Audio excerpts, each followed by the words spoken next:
Bonjour mesdames, bonjour messieurs, chers étudiants, chères étudiantes. Nous voilà dans ce premier cours de communication écrite qu'on appelle la correspondance commerciale première année. Alors, l'objectif de ce cours, c'est de vous donner dans un premier temps, de vous parler un peu de qu'est-ce que la communication écrite. Ensuite, je vais vous expliquer les typologies de lettres. Comme vous le savez, il y a des lettres personnelles, des lettres administratives et des lettres d'affaires. On verra quelles seront les distinctions qu'on peut apporter à ces trois typologies de lettres. Ensuite, je vous parlerai de la présentation de la lettre. Quand on parle de lettre, il y a des normes en termes de forme et en termes de fond. Mais le fond, on va l'étudier plus tard. Mais on va s'intéresser sur ce qu'on appelle la forme de la lettre. Donc, qu'est-ce que la communication? La communication se distingue en général de l'information. Pour qu'il y ait information, on a besoin de 4 éléments. La communication va plus loin. Alors, pour qu'il y ait communication, 5 éléments doivent être présents. D'abord, il faut qu'il y ait un émetteur. L'émetteur, c'est celui qui émet un message vers une cible. Deuxièmement, il faut qu'il y ait un récepteur. Le récepteur, c'est celui qui perçoit le message, celui qui reçoit le message. Ensuite, il y a un message qui est transmis de l'émetteur vers le récepteur. Ce message, c'est un contenu informationnel.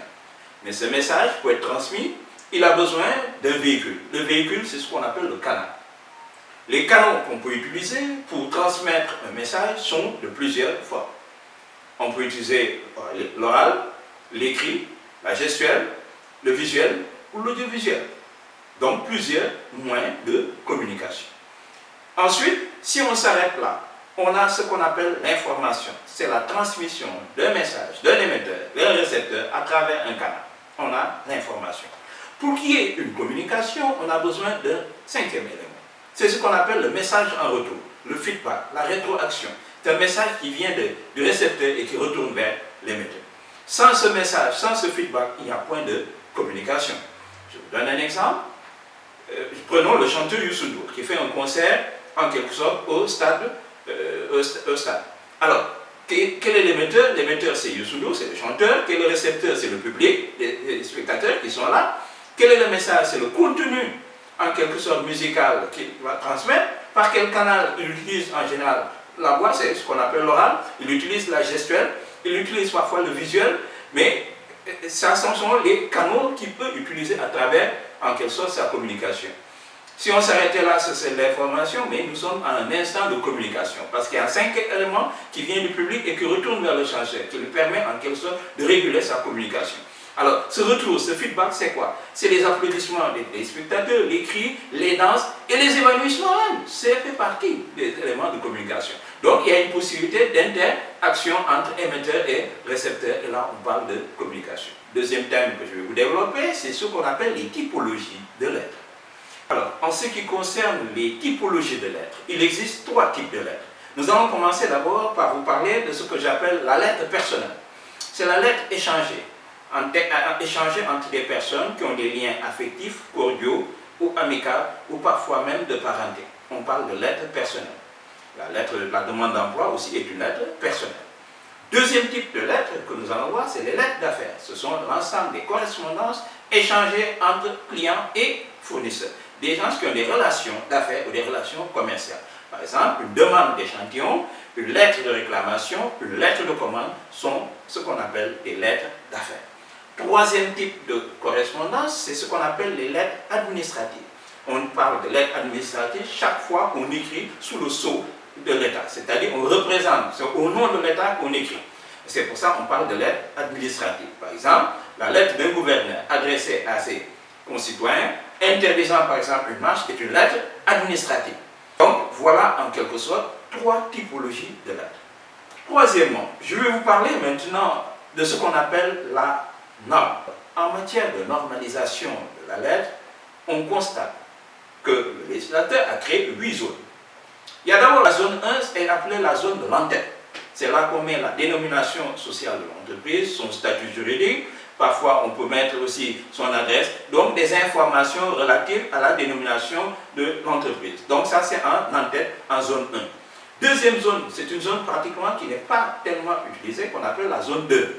La zone 2, c'est la zone du logotype. Qu'est-ce que le logotype? C'est là où on inscrit en général le logo d'une entreprise, mais malheureusement, dans la pratique, les gens ont tendance à la mettre en zone Mais il y a une zone 2 qui est en face de la zone du destinataire qui lui est affectée. On parle de la zone 2, la zone du logotype. Le logotype, c'est quoi? C'est un graphique qui représente un peu les valeurs de l'entreprise.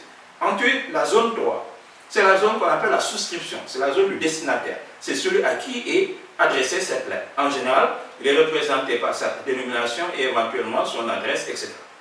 On l'appelle la zone 4. Elle est composée de la zone 4A et la zone 4B. Dans la zone 4A, on a d'abord les références de la lettre. Qu'est-ce qu'une référence de la lettre? La référence d'une lettre, 3 éléments. Donc, le nom de la personne qui a initié la lettre, le nom de la personne responsable de la dactylographie de la lettre, de la forme, et enfin son numéro d'ordre. Ça correspond à ce qu'on appelle la référence.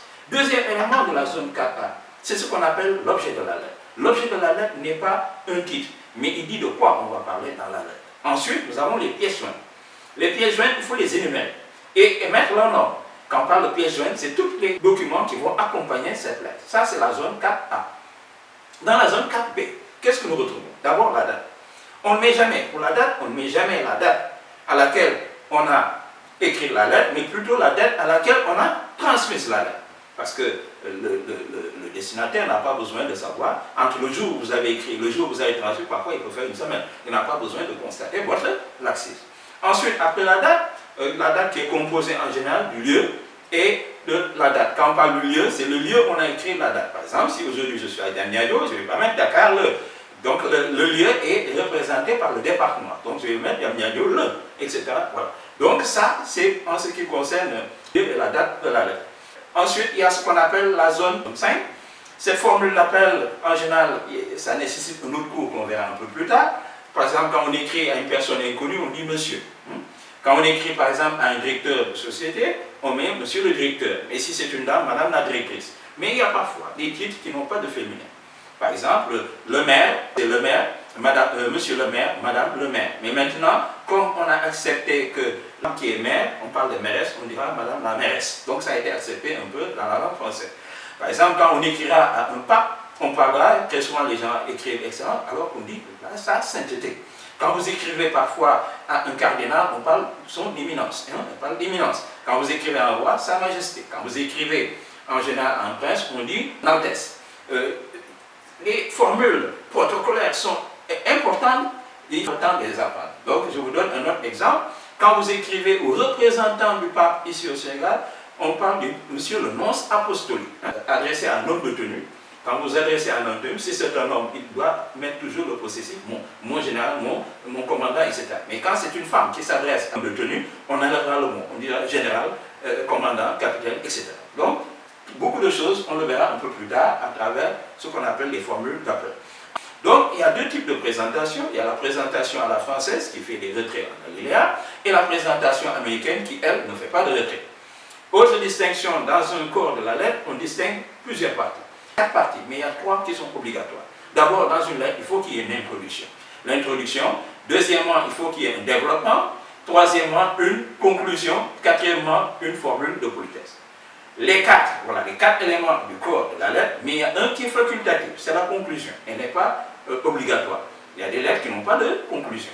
Ensuite, zone 6, nous allons retrouver ce qu'on appelle les ampliations. Qu'est-ce qu'une ampliation? C'est toutes les personnes qui doivent, en quelque sorte, recevoir une copie de la lettre. Parfois, vous rédigez une lettre adressée à un ministre, vous faites ampliation à l'inspection, une ampliation à telle structure qui dépend en général du ministère, pour que chacun ait une copie.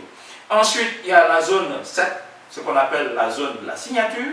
Dans une signature, il y a 3 éléments essentiels dans une signature. Il y a le nom du signataire, il y a ce qu'on appelle le nom du signataire, la signature et la fonction du signataire. Donc, c'est dans un ordre, on mettra d'abord le directeur général, c'est la fonction du signataire. Ensuite, il y a la signature entre les deux et on terminera en général par le nom du signataire. Donc, la signature, voilà les 3 mentions.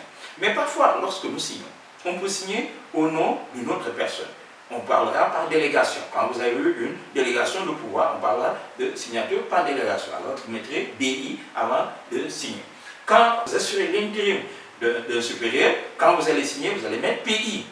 Et enfin, vous pouvez aussi mettre PO. PO, on le met quand vous signez par ordre. L'ordre, il est momentané. Quand, par exemple, le directeur s'absente pour l'après-midi, il vous dit, c'est notre courrier, vous pouvez signer à ma place. Vous mettrez PO, par ordre. Par intérim, c'est quand vous remplacez le directeur de manière permanente pendant une période.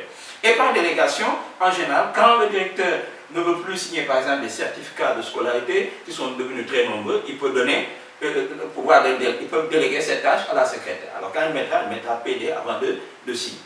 Enfin, dernière partie de la forme de la lettre, c'est la zone 8. Dans la zone 8, qu'est-ce que nous retrouvons? C'est les informations complémentaires. Toutes les informations qui n'ont pas pu être inscrites en zone 1 se retrouvent en pied de page, ce qu'on appelle la zone 8. Mesdames et messieurs, voilà pour ce premier cours ce que j'avais à vous dire en matière de correspondance.